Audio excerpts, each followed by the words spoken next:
माझ्या जीवनात कार्यरत राहताना समाजासाठी आपण किती योगदान दिले हे खऱ्या अर्थाने महत्त्वाचे आहे आणि असेच महत्त्वपूर्ण योगदान स्वर्गीय संपतराव भाऊराव शिंदे यांनी आपल्या कार्यकाळात दिले।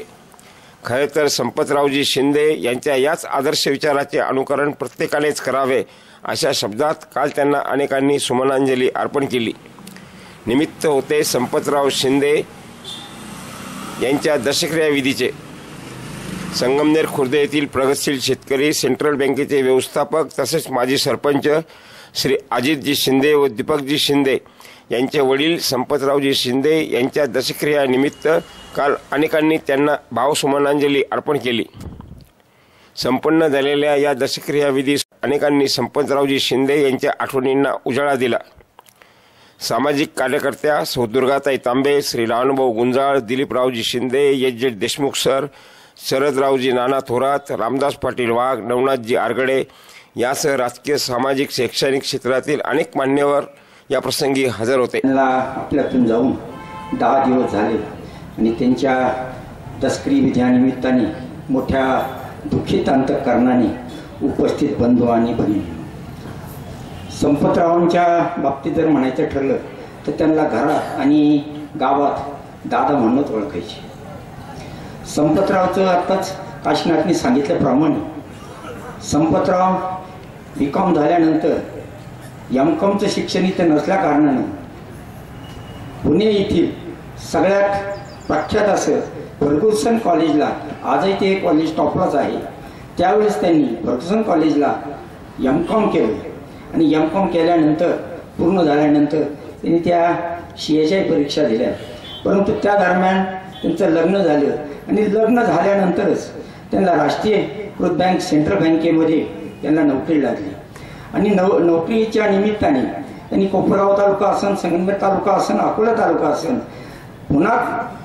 पुणे सुद्धा असन, या ठिकाणी नोकरीच्या निमित्ताने त्यांना जावं लागलं आणि ज्या ज्या शाखेमध्ये दादांनी काम केलं त्या शाखेमध्ये त्या शाखेच्या ठेवी वाढल्या, त्या शाखेचा वसूल झाला आणि त्यांचे जे ट्रॅक रेकॉर्ड होतं दादांचं, ते ट्रॅक रेकॉर्डची दखल त्यांच्या वरिष्ठांना घ्यावाच लागली आणि ती घेतल्यानंतर दादांचं संगमनेर तालुक्यामध्ये त्यांची बदली झाली आणि बदली झाल्यानंतर की त्यांच्या वरिष्ठांनी ग्रामीण भागामध्ये आपल्या सेंट्रल बँकेच्या शाखा त्या उघडल्या गेल्या पाहिजे म्हणून त्यांच्यावरती जबाबदारी टाकली आणि दादांनी ग्रामीण भागामध्ये सेंट्रल बँकेची शाखा ओपन करीत असताना त्या ठिकाणी जाऊन तिथं बँकेला जागा उपलब्ध करून देणं, त्याचबरोबर तिथलं फर्निचर असेल, त्याच्यानंतर बँक चालू करण्यापासून तर ती सुरळीत चालण्यापर्यंत सगळं काम हे दादांनी केलं। त्यातून सावरण्यासाठी परमेश्वर त्यांना शक्ती देवो। त्याचबरोबर मी संगमनेर खुर्द ग्रामपंचायतच्या वतीनं, शिवनेरी पतसंस्थेच्या वतीनं, शिवनेरी द्वीप संस्थेच्या वतीनं, संगमनेर खुर्द विविध कार्यकारी सेवा सोसायटीच्या वतीनं, अमृतसर विद्यालयाच्या वतीनं, तंटामुक्त समितीच्या वतीनं, त्याचबरोबर गुंजाळ पंचरत्न कुटुंबाच्या वतीनं मी भावपूर्ण श्रद्धांजली अर्पण करतो आणि या ठिकाणी विविधतेसाठी आपण शेवटची तिलांजली, आदरांजली वाहण्यासाठी उपस्थित झालेलो आहोत। माझ्या अगोदरच्या वक्त्यांनी सविस्तर असे विवेचन केलेलं आहे। या ठिकाणी दादांविषयी सांगितलंय की दादा एक आमच्या संगमनेर खुर्द गावचे भूषण होते, पहिली पदवीधर, उच्च शिक्षित झाले, पहिला मान त्यांनी आमच्या गावाला दिला। त्याच्यानंतर ते इतके हुशार होते का त्यांचं एक वेगळं नाव या ठिकाणी संगमनेर तालुक्यात नव्हे तर जिल्ह्यात झालेलं आहे। त्यांनी त्या नोट्स लिहिल्या होत्या, त्या नोट्सवर काही विद्यार्थी या ठिकाणी बसलेले आहेत, ते उच्च शिक्षित असून मोठमोठ्या पदावर आहेत असे दादा या ठिकाणी होते। दादांच्या जीवनामध्ये सुमन अक्का आल्या आणि कुऱ्हाडी पाटलांचं एक मोठं योगदान त्या ठिकाणी म्हणावं लागलं। या सुमन अक्काच्या माध्यमातून दादांचं जीवन खऱ्या अर्थाने फुललं आणि कुऱ्हाडी पाटलांनी पहिला बंगला आमच्या संगमनेर खुर्दमध्ये बांधून दिला। या शिंदे परिवाराची एक उंची वाढवली। त्याचप्रमाणे या दादांना आणि सुमन अक्कांना 2 मुलं, अजित भाऊ आणि दीपक भाऊ, हे दोघंही मुलं चांगल्या प्रकारचे काम करतायत। कन्या मंदाकिनी आमच्या विहीनबाई या चिनीच्या पात्र्याला दत्तात्रय पाटील चिनी यांना दिलेल्या आहेत, त्या देखील खूप सार्थक आणि चांगलं काम करतायत। दादांनी आणि सुमन अक्कांनी ज्या नातवांवर खूप मोठा पर्यटन करून खूप चांगले शिकवले. आमचे अजित भाऊ आमच्या गावचे सरपंच म्हणून त्यांनी खूप असं चांगलं काम कोरोनाच्या काळात केलं. दीपक भाऊ देखील खूप चांगलं काम करतायत. सुमन अक्कांनी दादांनी त्यांचे नातू सार्थक हा इंग्लंडमध्ये उच्च शिक्षित घेतोय आणि छोटा ओंकार हा आता पुढच्या वर्षी अमेरिकेमध्ये उच्च शिक्षणासाठी जातोय. कन्या त्यांची नात ही तनिष्का ही देखील फार हुशार आहे. दादांना जाण्याच्या दिवशी रात्री 1 वाजेपर्यंत अभ्यास करत होती आणि दादा टीव्ही पाहत होते. तिने 1 वाजता सांगितलं दादा आता झोपी जा, 1 वाजलाय, सगळे झोपलेले आहे. इतकी हुशार कन्या सुद्धा नात आहे दादांची. आम्हाला या कुटुंबाविषयी आमच्या संगमनेर खुर्द गावाला खूप अभिमान आहे. दादांनी आणि अक्कांनी या खुर्द परिवारावर खूप यांच्या नातवावर खुर्द परिवारावर गावावर खूप प्रेम केलेलं आहे. कायम दातृत्व ठेवलेलं आहे. आमदार परिवाराच्या वतीने त्याचप्रमाणे माननीय माजी महसूल मंत्री आमदार थोरात साहेब, युवा आमदार सचिनी दादा तांबे, दुर्गाताई तांबे, डॉक्टर तांबे यांच्या वतीने मी दादांना भावपूर्ण आदरांजली वाहून या ठिकाणी थांबतो. आणि सन्माननीय ज्येष्ठ नेते दिलीपराव शिंदे.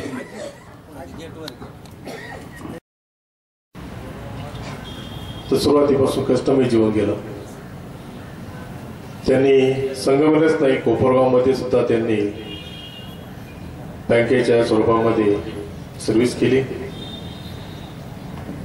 आणि त्यानंतर ते त्यांच्या कर्तृत्वाची जाण सुरू केली.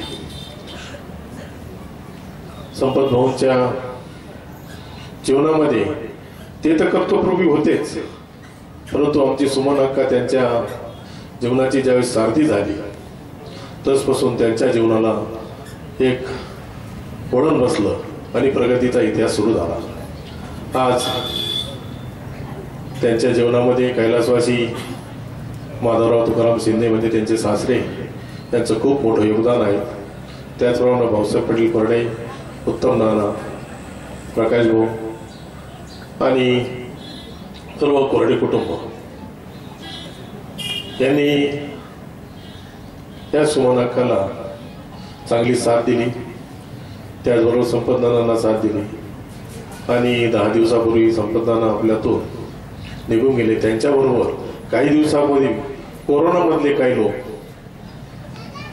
मला वाटतं जाण्यामुळं त्या दिघे कुटुंब असेल, कोरडे कुटुंब असेल, त्यांचे नातेवाईक असेल, यांच्यावर जे दुःखाची छाया पसरलेली आहे हे दुःख सहन करण्याची परमेश्वराने या दिघे आणि कोरडे कुटुंबाला त्यांच्या नातेवाईकाला शक्ती द्यावी हीच भावपूर्ण श्रद्धांजली संजीवनी उद्योग समूहाची शंकरराव कोहली सहकारी साखर कारखान्याचे चेअरमन माननीय बिपिनरावजी कोहली व त्या तालुक्याच्या माजी आमदार स्नेहलाल कोहली यांच्या वतीनं मी नानांच्या आत्म्याची शांती सत्कतला वही भाव श्रद्धांजली अर्पण करतो आणि माझ्या हरपलेला आहे. त्याबद्दल हे जे दुःख या कुटुंबाला झालं ते पचवण्याची शक्ती त्यांना भगवंत आणि सद्गुरू योगीराज गंगागिरीजी महाराज देऊन अशी या ठिकाणी भावना व्यक्त करून थांबतो. रामकृष्ण. लोकनेते आमदार थोरात साहेब यांच्या वतीनं भावपूर्ण श्रद्धांजली अर्पण करून माननीय सगळे अपतेष्ट नातेवाईक, सगळे सोयरे, त्या परिवारावर प्रेम करणारे घोराडे पाटील परिवार, चिने पाटील, कानवडे पाटील, गोडगे पाटील, गुंजाळ पाटील अशा त्या परिवारातले सगळे घटक आणि ह्या सगळ्या परिवाराचे मार्गदर्शक माझे मित्र अजितराव आणि दीपकराव यांचे वडील, मार्गदर्शक वडील, कर्तबगार वडील. शेवटी अध्यात्म आपल्याला असं सांगतं की पूर्ण पुरुष आपण कोणाला म्हणायचं. माणूस येतो तो जातो, हे कालातीत आहे, प्रत्येकाला जायचंय. परंतु आलेला काळ आणि गेलेला काळ याच्यामधलं जीवन तुम्ही कसे जगले या जीवनामध्ये अनेक भूमिका तुम्हाला मला जगावं लागतं. मुलाची भूमिका, पित्याची भूमिका, सासऱ्याची भूमिका, मामाची भूमिका, भावाची भूमिका, ह्या सगळ्या भूमिका यशस्वी पार पाडून आपला घराण्याचा वारसा जो आदर्शपणे चालवतो, जे संपदाच्या वडिलांनी चुलत्यांनी जो वारसा निर्माण केला आणि हा वारसा सतत 3 पिढ्या चालू राहिला. त्यांच्या वडिलांच्या चुलत्याच्या पिढीत चालला, स्वतःच्या पिढीत त्यांनी या कर्तबगार आणि या घराण्याला दाखवून दिलं की आपण शेतीबरोबर उद्यमशीलता आपल्यात कशी वाढावी, उद्यमशील कसं व्हावं हे अजितराव आणि दीपकराव आणि बाकी त्यांच्या बंधूंना ते दाखवून दिलं की आणि कर्तृत्वाचा वारसा दिला तर या पुढच्या पिढीकडून अविरत चालत राहील. आध्यात्मिक वारसा असेल, व्यापारी वारसा, सगळ्याच प्रकारचा वारसा, उत्तम जीवन ते जगले आणि मग ते खऱ्या अर्थाने पूर्ण पुरुष होते अशी माझी स्वतःची भावना आहे. तर त्या कुटुंबाचे जेवढे नातेवाईक सगळे आज या ठिकाणी आले त्या सर्वांना फक्त एकच विनंती राहील की अशाच गेलेल्या व्यक्तीचं स्मरण करताना तुम्ही मी आत्मचिंतन करावं. आपण स्वतः डोकून पाहावं की संपतदादा कसे चागले, वागले, नांदले आणि मी कसं वागण्याचा प्रयत्न करावा. एवढं आत्मचिंतन तुम्ही मी केलं आणि तळेकर महाराजांनी जे अध्यात्म सांगितलं त्याच्यातला काही अंश जागण्याचा तुम्ही मी जर प्रयत्न करण्याचा संकल्प खऱ्या अर्थाने जर आज केला तर ती मला वाटतं संपतदादांना खऱ्या अर्थाने ती श्रद्धांजली करावी. आणि तो संत तुमच्या सर्वांच्या चरणी प्रार्थना करतो. भगवान अमृतेश्वर, माता अमृतवाहिनी, परवानामाई तुम्हाला सातत्याने आशीर्वाद देत राहील अशी संपतदादांच्या चरणी प्रार्थना करतो. त्यांनी त्यांच्या जीवनाचं सोनं केलं. परमेश्वर निश्चितच त्यांना सद्गती देणार आणि ती सद्गती मिळण्यासाठी त्यांच्या आत्म्याचा आजपासून जो आनंदात जाणारा प्रवास सुरू झाला त्या प्रवासाला तुमची आमची मदत, तुमचे आमचे आशीर्वाद त्यांना साहेबूत ठरो अशा पद्धतीची भावना या प्रसंगी व्यक्त करतो. आणि या कुटुंबाच्या माझ्या व्यक्तिगत मित्र परिवारांच्या वतीनं आणि त्यांच्या सगळ्या आप्तेष्टांची मी श्रद्धांजली अर्पण करून थांबतो. जय हिंद, जय गगनगिरी महाराज. थोडस दोन तीन वाक्य बोलणार आहे. कोरोनापासून काका आजारी होते. सगळ्यात महत्वाचं सांगायचं, सगळेजण सांगायचे विसरले. अजितदादा खूप सेवा केली. कधी पण फोन येणार, आज सोनोग्राफी करायची, आज ब्लड इन्व्हेस्टिगेशन करायचे. दीपक भाऊ पण डॉक्टर घोलप यांना किंवा आमचे डॉक्टर वरपे यांना सतत त्यांचा फोन असायचा. घरी कधी आलं तर कधी काकांना विचारलं काका बरं आहे का. काका कधीच म्हटले नाही मला हा त्रास होतोय, मला तो त्रास होतोय. काय हो बरं आहे माझं. आणि घरात गेल्यानंतर सगळ्यात महत्वाचं म्हणजे सुना खूप महत्वाचा रोल करत असतात. छायावानी आणि आशावानी कायम दादा मावशींबद्दल तर काय बोलायचं, कायम सगळीकडे लक्ष देणार, काकांची सेवा करणार. ठीक आहे, एवढं बोलून मी थांबते. जय गगनगिरी. सर्व आमच्या नाशिकचे खासदार माननीय राजाभाऊ वाजे यांच्या वतीने या ठिकाणी दादांना आदरांजली समर्पित करतो आणि माझ्या पाथरे गावच्या वतीने, चिके परिवाराच्या वतीने दादांना आदरांजली समर्पित करून माझ्या 2 शब्दांना पूर्णविराम देतो. जय हिंद. पुण्यामध्ये गेल्यानंतर देखील आमचा संपर्क जो आहे तो संपर्क कायम राहिला. या दसऱ्याच्या निमित्तानं या ठिकाणी जे शिवाजी महाराज तळेकर यांनी जे प्रवचन सेवा दिली ती प्रवचन सेवा आपण सर्वांनी ऐकली. आपल्याला जे काही बरंच जीवनामध्ये जगत असताना आणि ज्या वेळेला जीवनाचा शेवट होतो त्यावेळेला कशा पद्धतीनं शेवट होतो त्याचे काय काय मार्गक्रम असतात त्याच्यावर सुंदर असं प्रवचन महाराजांनी दिलं. खऱ्या अर्थानं आपल्याला काही माहीत नसताना किंवा काही माहीतही असं परंतु जे शक्य असेल ते घ्यायला काही हरकत नाही असं मला वाटतं. महाराजांना शिंदे परिवाराच्या वतीनं मी खूप खूप धन्यवाद देतो. या ठिकाणी संपत दादांच्या बाबत या ठिकाणी भरपूर असे माहिती या ठिकाणी बऱ्याचशा वक्त्यांनी आपल्याला दिलेली. यांच्यावर अतिशय चांगले संस्कार केले आणि त्या माध्यमातून आज दीपकराव आणि अजितराव या संगमनेर खुर्दमध्ये अनेक अशा सहकाराच्या माध्यमातून जे काही काम चालतं, ग्रामपंचायतच्या माध्यमातून जे काही काम चालतं त्यामध्ये अतिशय उत्कृष्ट असं काम करताना आपल्याला दिसतात. आणि या तालुक्याचे भाग्यविधाते आदरणीय आमदार बाळासाहेब थोरात साहेब यांच्या विचाराच्या बरोबर सतत हे कुटुंब या ठिकाणी आपल्याला दिसतंय. यामध्ये पत्नी असतील, स्वतः सेवा सर्व कुटुंबाने खूप सेवा केली. एवढी सेवा ठेवली का काही माफ नाही खऱ्या अर्थानं. त्या रूम मध्ये जर गेलं, बऱ्याच दिवसाचे आजारी होतो आम्ही, 8-15 दिवसातून 8 दिवसातून जायचो सतत भेटायला. तिथं कधी गेलं तर एकदम स्वच्छ निर्मळ एकदम क्लीन असं त्यांनी ती रूम ठेवलेली होती. खूप चांगली सेवा वडिलांची त्यांनी शेवटपर्यंत केली आणि दादा आपल्यातून निघून गेलेले. आज हे सर्व करत असताना अजून एक उल्लेख मला करायचा आहे का दीपकराव आणि अजितराव त्यांची कन्या यांच्यावर तर संस्कार घडले, पण नातू सुद्धा फार उच्च शिक्षित निघालेले. अजितराव मला खूप खूप दुःख होणं साहजिक आहे. आम्हाला नातेवाईकांना सुद्धा दुःख झालेलं आहे. मी परमेश्वराला विनंती करेन की या कुटुंबाला झालेलं दुःख कमी करावं, हलकं करावं अशी ईश्वरचरणी प्रार्थना करतो. आणि आपल्या सर्वांच्या वतीनं आपल्या तालुक्याचे आमदार आणि महाराष्ट्र राज्याचे माजी महसूल मंत्री आदरणीय बाळासाहेब थोरात साहेब यांच्या वतीनं भावपूर्ण श्रद्धांजली अर्पण करतो. या आत्म्याला चिर शांती लाभो अशी ईश्वरचरणी प्रार्थना करतो आणि थांबतो. स्वर्गीय संपतराव भाऊराव शिंदे यांना अखेरची तिलांजली देण्यासाठी उपस्थित असलेले सर्व बंधू आणि भगिनी, जन्म म्हटलं की मृत्यू आढळ आहे. जन्मापासून मृत्यूपर्यंत मनुष्य काय करतो याला खरं महत्व मागं राहतं. मृत्यूचा सोहळा शिवाजी महाराजांनी अतिशय सुंदर सांगितलं आपल्या समोर.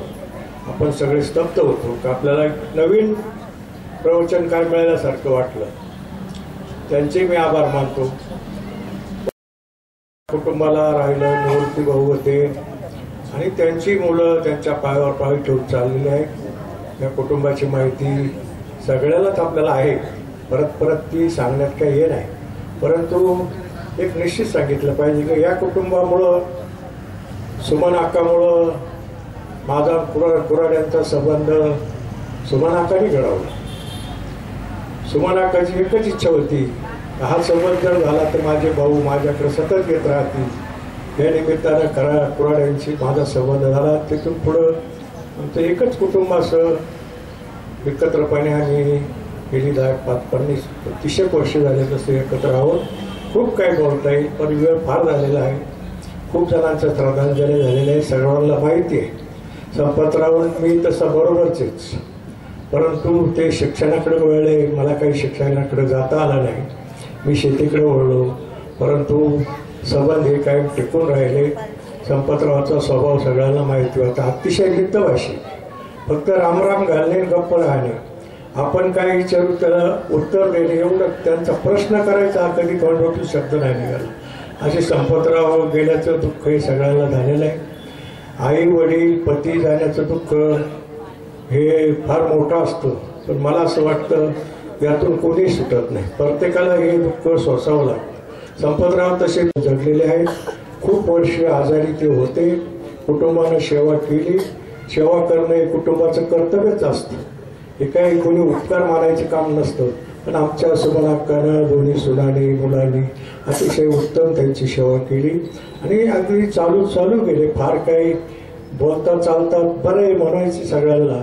आदल्या दिवसपर्यंत चांगले होते. आणि विशेष महत्व म्हणजे सोमवारचं मरण आलं आणि एकादशीला दावा आला. हे अतिशय उत्तम योग त्यांच्या जीवनामध्ये झालेला आहे. त्या योगाचं सुद्धा ते भाग्यवान ठरून गेलेले आहे. त्यांच्या जाण्यानं दुःख परिवाराला सर्व पाहुण्यांना झालेलं आहे. ही दुःख सहन करण्याची शक्ती त्यांना परमेश्वराने द्यावी. त्यांच्या आत्म्यात शांती लाभावी म्हणून आपण त्या दिवशी नामदार बाळासाहेब थोरात स्वतः येऊन गेले, भेटून गेले, कुटुंबाला आदरांजली वाहून गेले. आजही दोघाताई या ठिकाणी आलेले आहेत. त्या सुद्धा आता नंतर श्रद्धांजली वाहतील. परंतु हे कुटुंब सतत भाऊसाहेबांबरोबर राहिलेलं कुटुंब हा मोठा शिक्का या कुटुंबाला शेवटपर्यंत टिकला. त्यांचं खरं अभिनंदन केलं पाहिजे. म्हणून मी माझ्या गावच्या वतीने, आमच्या सर्व संस्थांच्या वतीने, विशेष करून अमृतेश्वर विद्यालय, खांडेश्वर देवस्थान यांच्या वतीनं संपतरावाच्या आत्म्यास शांती लाभो अशी परमेश्वरचरणी प्रार्थना करतो. नातेवाईक, आप्तेष्ट, कुटुंबीय, मित्रपरिवार सर्वजण दुःखित अंतकरणाने या ठिकाणी उपस्थित आहोत. या ठिकाणी हरिभक्त परायण तळेकर महाराज यांचं प्रवचन झालेलं आहे.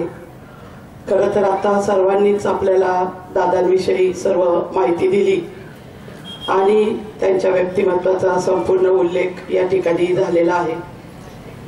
अजून एक नातं म्हटलं तर डॉक्टर सुधीर तांबे यांच्या मोठ्या भगिनी आमच्या शकुंतला ताई आसने, पूर्वीच्या शकुंतला तांबे आणि आमच्या सुमनाक्का कुऱ्हाडे या दोघी हिंगण्याला क्लासमेट होत्या, एका वर्गात त्या काळामध्ये शिकत होत्या. आता यांच्या संपतरावांचा आणि सुमनाक्कांचा सहजीवन जवळजवळ 60 वर्षाचं पूर्ण होत आलेलं आहे. अगदी ह्या शिकत असताना त्यांचे सर्वांचे लग्न या मुलींचे झाले. त्या काळामध्ये लवकर लग्न व्हायचे आणि मग ते पती मात्र नंतर शिक्षणासाठी पुढे जायचे. असंच आमच्या शकुंतला ताई तांबे, आमच्या नंदनबाई, त्यांचंही झालं. त्यांचे मिस्टर M.Com GDC आणि बाकीचं शिक्षण त्यांनी पुढे घेतलं आणि संपतराव शिंदे दादांनी सुद्धा M.Com GDC आणि CAच्या सुद्धा 2 वेळेस परीक्षा त्यांनी दिल्या. खरं तर जी नातवंड आहेत ती सुद्धा उच्च शिक्षित आहे. खरं तर तनिष्काला बोलायचं होतं पण तिला खूप भरून आलं बोलण्यापूर्वी, त्यामुळे ती उठू शकली नाही. नातीलाही त्यांच्या बोलायचं होतं पण ती आता या ठिकाणी बोलू शकली नाही. परंतु सर्वांनी खूप उत्तम सेवा त्यांची केली. आताच रामदास पाटील वाघ यांनी सांगितलं त्यांच्या घरामध्ये ज्या सुनबाई आहेत ती एक वाघ परिवारातील आहे, रामदास पाटील वाघांच्या घरातील आहे, आणि दुसरी म्हणजे निर्मळ पिंपरीच्या गोरपडे परिवारातील आहे. आशा वहिनी आणि छाया वहिनी या दोघींनी सुद्धा खूप उत्तम सेवा केली. घरामधली स्त्री ही सेवा करणारी असली, मनाने निर्मळ असली तर उत्तम प्रकारची सेवा होते. असं हे कुटुंब आज खरं तर दादांच्या जाण्याने पोरकं झालेलं आहे. परंतु शेवटी परमेश्वराच्या या लिलेपुढे आपलं काही चालत नाही आणि म्हणून मी या ठिकाणी स्वर्गीय संपतदादा शिंदे यांना मी आपल्या सर्वांचे मार्गदर्शक, आमचे ज्येष्ठ बंधू, राज्याचे माजी महसूल मंत्री, काँग्रेसचे ज्येष्ठ नेते आमदार बाळासाहेब थोरात साहेब, त्याप्रमाणे माजी आमदार डॉक्टर सुधीजी तांबे, आमदार सत्यजित तांबे, संगमनेर शहर आणि संगमनेर तालुक्यातील नागरिकांच्या वतीने या ठिकाणी दादांना मी भावपूर्ण श्रद्धांजली अर्पण करते. म्हणजेच स्वर्गीय संपतराव भाऊराव शिंदे यांची नात. तर बाबांविषयी आता सगळ्या जणांनी खूप काही सांगितलं, पण मग 2 शब्द असे सांगायचे होते मला की म्हणजे माझे बाबा एक असे व्यक्ती होते की त्यांना असं कोणाविषयी कधीच मनात त्यांनी पुन्हा किंवा राग धरला नव्हता आणि त्यांचं मन एकदम शुद्ध असं होतं. आम्ही कधी ओरडलो आजी तरी ओरडायच्या, पण मग बाबा असे होते की त्यांनी एकदा सुद्धा आम्हाला बोललेलं नव्हतं. नेहमीच लाड प्रेम आमच्यावर केलेले आहेत आणि म्हणजे असं त्यांचं काही बोलता येईल की त्यांना कोणती आवड नवड नव्हती किंवा मग मला हेच पाहिजे किंवा तेच पाहिजे, कधीच असं केलेलं नाही. आणि बाकीच्या कुणी पाहुणे वगैरे आले तर जास्त काही नाही, फक्त राम राम करणार आणि बोलणार त्यांच्याशी, बस मी एवढंच सांगते. आपण काय करतो, गंगेचं पाणी टाका, आता वांगवाद झालं. त्या व्यक्तीला ऐकायला येवो ना येवो, ऐकायला येत नसेल तरी त्या व्यक्तीच्या कानाजवळ विष्णू सहस्रनामाचा जप केला पाहिजे, शिव सहस्रनामाचा जप केला पाहिजे. आणि नाही जमलं तर राम कृष्ण हरी हा प्रभावी मंत्र आहे, या मंत्राचा जप करा. हे नाही जमलं नुसता राम राम राम राम हा उच्चार करा. का करा, ते या व्यक्तीच्या जीवनाचा सेवक चांगला व्हावा म्हणून. काही थोडा बहुत लागपाठ करा, भक्तिभाव धरा बळकत, तन मन ध्यान द्या लावण्या नीट. महाराज जरी करणे असेल गोड, जर गोड सेवक व्हावा असं वाटत असेल तर राम राम स्मरा आधी. का तर राम राम दोन्ही अक्षरे सुलभ आणि सोपारे, जागा मागली अप्रहरे, शेवटची गोड त्याची खरे गा. शेवटचं रामनाम, गोड रामनाम आणि खरं रामनाम, आणि जीवाचा उद्धार या 2च शब्दाने राम म्हणून अंतकाळ समयी राम म्हणायचा आहे. मग त्या वेळेला यमराजा म्हणतो जा आणि आपले गिरेक घेऊन या. आता बऱ्याच लोकांना यम मान्य नाहीये.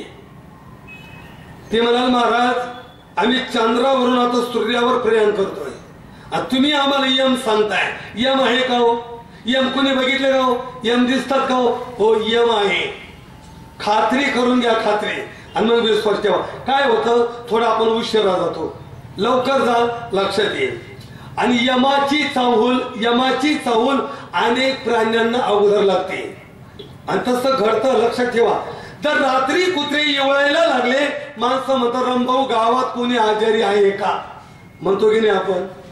कुत्र्याला यमाची चाहूल 24 घंटे अगोदर लागते, टिटवीला 48 घंटे लागते, आणि पिंगळा नावाचा पक्षी त्याला 72 घंटे अगोदर यमाची चाहूल लागते. हे नाही कळालं तर बऱ्याच मरणाऱ्या माणसांना यम दिसतात, म्हणून बरीच माणसं म्हणतात की 2 आले बघा, उभे राहिले बघा, मला ओढताय, मला खेचताय. मग त्याला दिसतात, प्राण्यांना दिसतात, आपल्याला का दिसत नाही? तर मरणाऱ्यांना दिव्य दृष्टी आहे आणि प्राण्यांची दृष्टी आपल्यापेक्षा भिन्न आहे. तुम्ही रात्री गाडी चालवता, एखादा प्राणी आडवा गेला त्याचे डोळे चमकतात. दादा बरोबर काकाजी चमकते, आपले चमकतात का? म्हणजे प्राण्यांना जी दृष्टी आहे ती आपल्याला नाहीये, म्हणून त्यांना यमाची चौक लागते. मग त्यावेळेला यमाचं दर्शन होणे, मग शास्त्राने हे काही पर्याय दिलेले, म्हणून राम नावाचा जप करायचा. आता मुलासाठी विशेष पर्व काळ आला. आता शास्त्राने त्या व्यक्तीची अंतिम बोलवण व्यवस्थित करावी असं धर्मशास्त्र सांगतं. शृंगार करावा हे धर्मशास्त्र सांगतं. मग काय आहे बघा, प्रथमतः आपण त्या व्यक्तीला स्नान घालतो. काय करतो? पण स्नान घालत असताना आपण पाणी कशात तापवतो? तुमच्याकडे कशात तापवतो? संगमनेरला प्रेताला आंघोळ घालताना जे पाणी तापवतो कशात? हांड्यातच ना, म्हणजे एकच आहे. बरं हांड्यात का? जर तुम्ही चिंतन करत गेला तर या क्रियेच्या पाठीमागे फक्त विज्ञानच दडलेलं आहे. थोडं चिंतन करत गेला तुम्ही मला कसं तर ऐका. आज रोजी हांड्यामध्ये पाणी तापवण्याची गरज आहे का? प्रत्येकाकडे सोलर आहे, विटेर आहे, गरम पाणी 24 तास आहे ना बाथरूम मध्ये. मग तांब्याच्या हांड्यातच का? तर त्याचं कारण सांगतो ऐका. प्राण तोंडातून जर गेला तोंड उघड असतं, बरोबर. प्राण डोळ्यातून गेला डोळे उघडे असतात. आमच्या आजीबाई जवळ असे काय करतात, तर डोळे उघडे असेल तुम्ही डोळे बंद करतात, बरोबर. तोंड उघड असेल तोंड बंद करतात, पण कान बंद होत नाही आणि नाक बंद होत नाही. आम्ही काय करतो, कानात आणि नाकात कापूस गोळे घालतो. काय घालतो?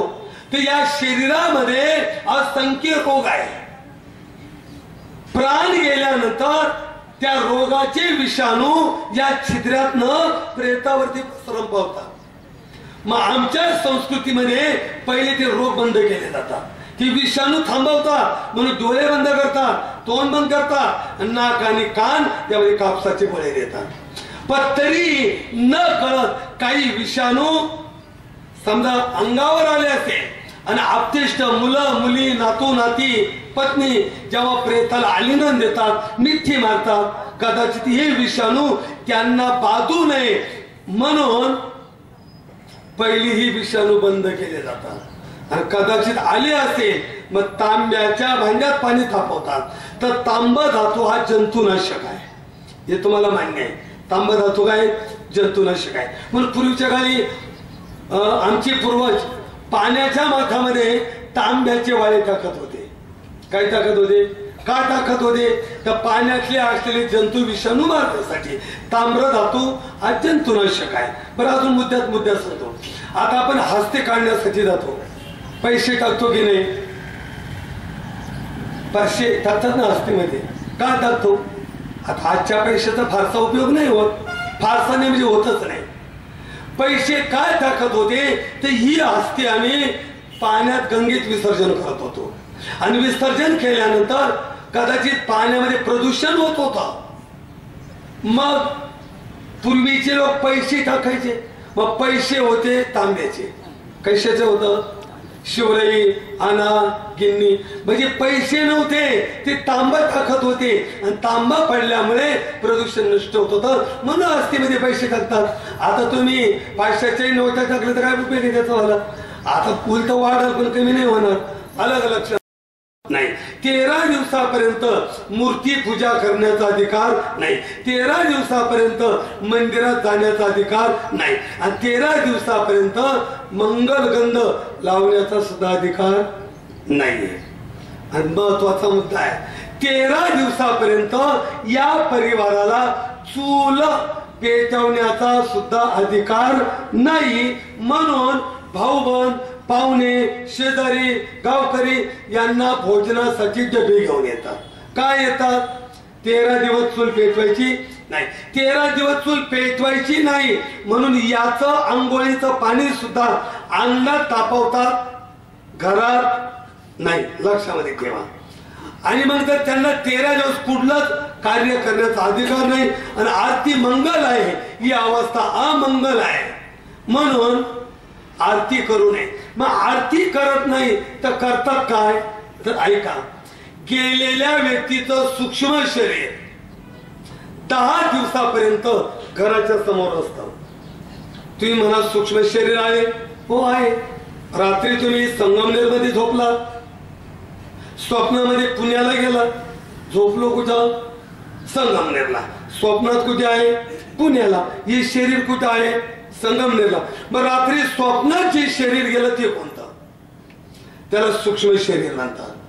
किंवा तुमच्या अंगावरती लाख रुपयाचा जरी गणवेश असेल आणि ती व्यक्ती जर आजारी पडली आणि हॉस्पिटलला गेले, डॉक्टर काय करतात? तुमचा गणवेश काढून घेतात आणि हॉस्पिटलचा धागा घालून देतात. तसं अंतकाळ समयी हे पंचमहाभूताचं स्थूल शरीर इथं ठेवावं लागतं आणि सूक्ष्म शरीर परिधान करावं लागतं. किंवा ज्ञानोबराय म्हणतात जैसे जीर्ण वस्त्र सांजीचे नूतन वस्त्र बेडीचे.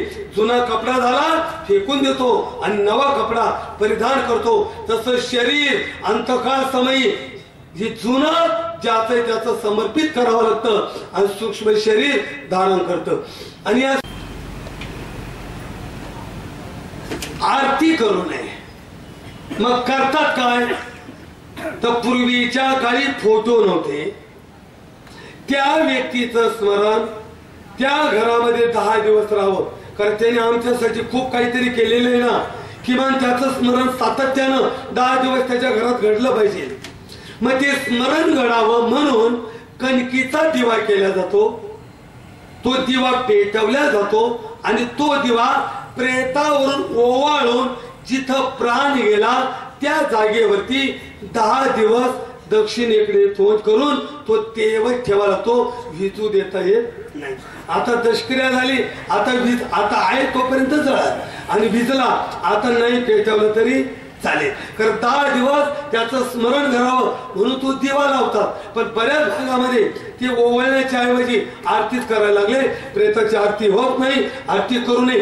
काही दोष न कळत लागतात. मग मुलासाठी परवाने आई असो वडील असो यांचं प्रेत स्मशानभूमीत नेताना त्याने एकतर अग्नी घ्यावा किंवा खांदा द्यावा. संन्यासाचा उत्तराधिकारी हा 16व्या दिवशी ठरतो. कितव्या दिवशी? 16व्या. पण ग्रस्ती माणसाचा उत्तराधिकारी प्रेत उचलण्याच्या अगोदर ठरतो. मग कोण? जो उत्तरे परिधान करील तो उत्तराधिकारी. आता उत्तरे म्हणजे काय? ऐका, प्रेताला वस्त्र आणतो की नाही आपण? प्रेताला वस्त्र आणतो आणि ते वस्त्र फाडतात ना, थोडं फाडतात. आता काही लंगोट लावतात, काही हाताचे पायाचे अंगठे बांधतात. खरं या विधीमध्ये चांदीला विशेष महत्व आहे. किमान नाही इतकी कमाईना चांदीचा तुकडा आणून पायाने अंगठे बांधले पाहिजे, वस्त्राने बांधू नये.